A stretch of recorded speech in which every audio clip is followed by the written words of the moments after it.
Don't you see my pain? My way is hidden from you. You don't see what I'm dealing with. Because if you saw it, you would not let it happen like this way, this long, and this much.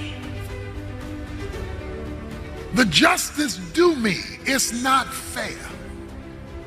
This isn't fair.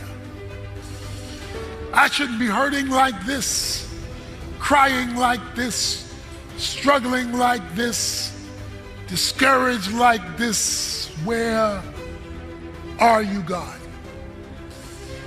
And while we can all be spiritual and pretend we never think that way,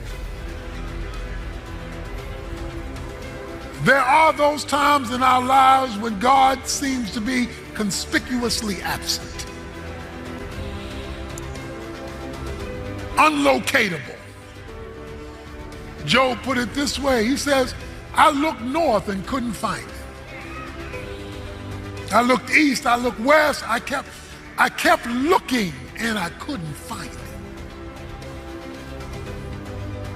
The absenteeism of God, the sense that my way is hidden from him. He doesn't see what I see, feel what I feel, and understand what I'm going through. And while we can intellectually know better, it doesn't change the broken heart, the shed tears, or the enormous pain of life's reality. There are those times in life when it looks like God is letting somebody put a rake over your soul, where you push the panic button and you feel let down, where you're no longer singing the gospel, you're singing the blues. Because sadness has overtaken you and celebration is just not where your emotions are.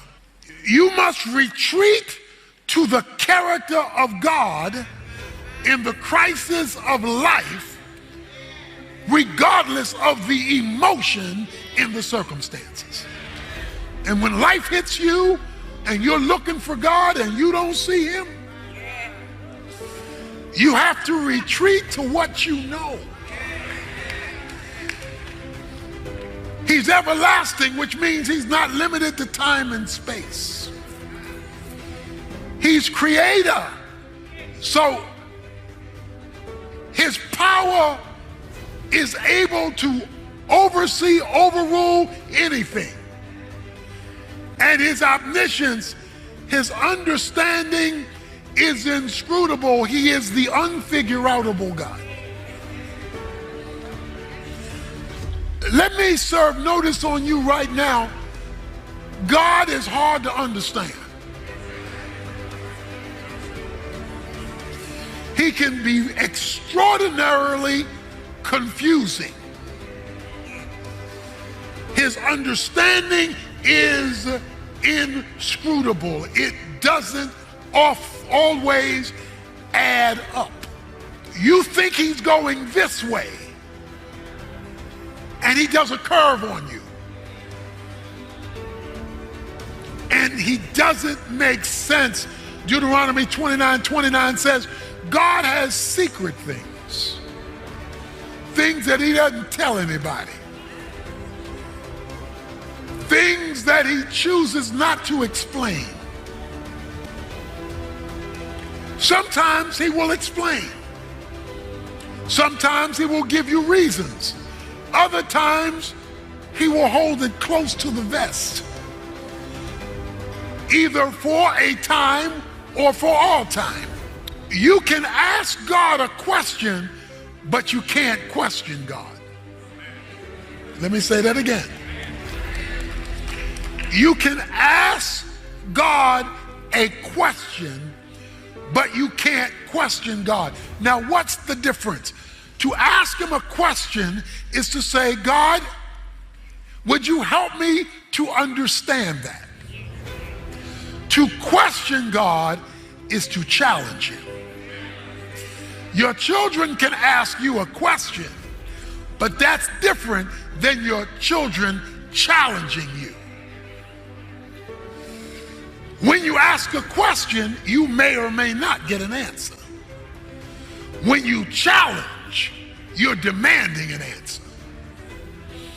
God will allow a question. He will not allow a challenge.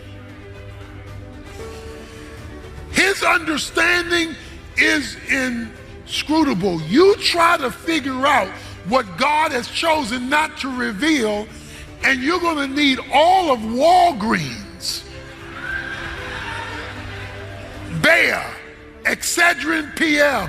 You're going to need all of Walgreens to deal with the headache of his inscrutability. A low view of God in a crisis means the crisis will control and own you.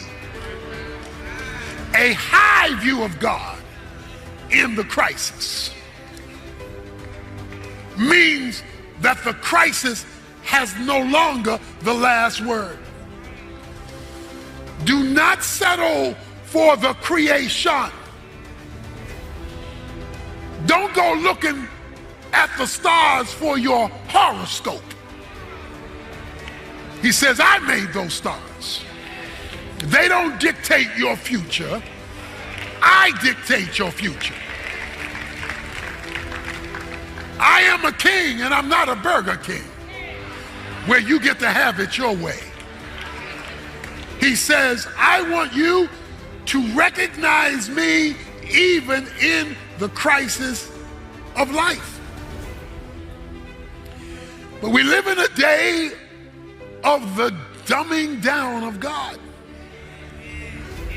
A God who only exists to bless us, help us, deliver us, empower us, but not a God who can dictate to us. We live in a day where if I give you your 2 hours, you ought to be happy, God.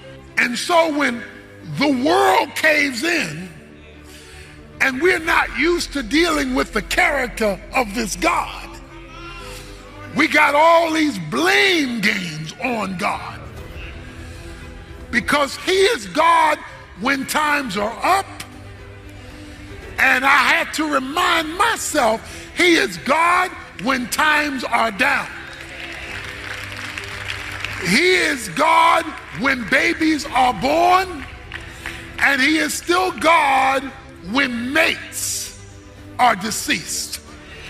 He has to be still God in both scenarios for you to make it through any scenario. He must be God and treated and respected as such. So when he says wait on the Lord, he's not talking about passively sitting down doing nothing. He's talking about plaiting your life, intertwining all of your life so that everything is wrapped and intertwined with him, so that there isn't church and the rest of my week. It's God, I got started on Sunday morning, but my stuff is so messed up. My situation is so deep, I'm going to plait my circumstances, plait my decisions, plait my goals, and intertwine them with you Monday, Tuesday, Wednesday, Thursday, Friday, Saturday, and back again on Sunday. I'm not going to just straighten my hair on Sunday and let stuff blow it all week long. I'm going to plait this thing so that it is no longer subject to the circumstances. I am going to wrap up, tie up, and tangle up my life. Because when things get bad enough, the problem won't leave you alone. I mean, I wake up in the middle of the night. I break out in tears 2 and 3 times or 4 times throughout the day. I see a picture, it throws me off. I hear a reference, it throws me off. So I don't need what happened on Sunday. I need to be tied up with the God I met on Sunday all week long. To wait on the Lord is a hookup that you don't want to be disconnected from. There's somebody here today in the checkout line. You ready to throw in the towel? You better to give up? You on your last leg. But before you give up, check up. Because if you check up with God, He has a way of giving you new strength, the ability to keep going. I need it, you need it, we need it as we fight the battle